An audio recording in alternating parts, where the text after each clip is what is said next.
Conservative leader, don't tie Harvey relief to debt ceiling.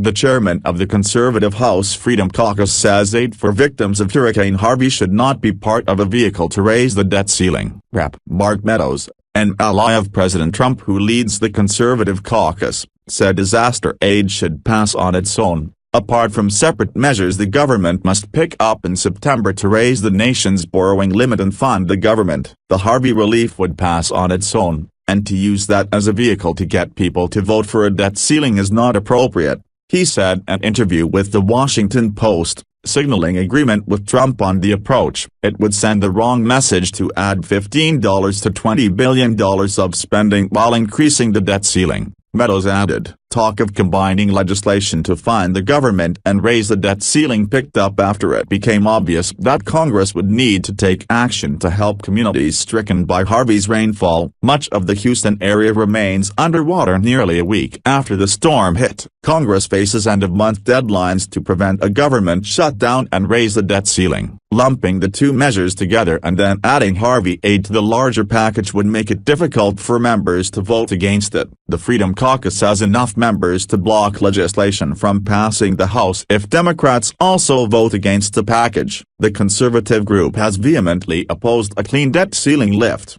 demanding instead that any legislation that prevents the U.S. from a disastrous default should be linked to spending reforms. Meadows earlier this week said he would not demand budgetary offsets to the Harvey aid package. Many conservative Republicans, including Meadows, voted against relief aid for Hurricane Sandy in 2013 because the spending was not offset with cuts elsewhere. Others claimed that one of the aid bills did not constitute emergency funding because the repair efforts were spread out over several years, or falsely said the provisions were unrelated to relief efforts at all. Sen. John Cornyn, the number 2 Republican in the Senate, said that work had begun on a supplemental appropriations bill to fund emergency aid.